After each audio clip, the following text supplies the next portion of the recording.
សួស្តីបាទពីចំការមន Canary លោកពូជមនបាទនេះគឺនៅមកបងមើលកម្មវិធី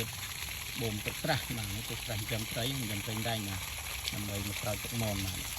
តើទៅយកមកទៅទឹកបាទហើយនេះបានជំនួយវាឲ្យខិតចេញខែច្រើនណាបងនេះខ្ញុំថតអាប់តែមើលបាទនេះ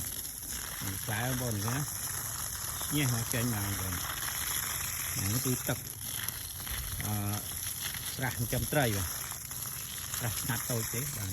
យើងតែងទៅស្រោចអញ្ចឹង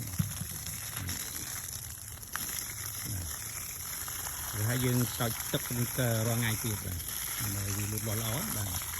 នេះផ្លែបងនេះបងនេះគ្រប់ម៉េចថ្នាំងបាទបាទអរគុណច្រើនបងប្អូនចាប់អារម្មណ៍ទាក់ទងពូជបាន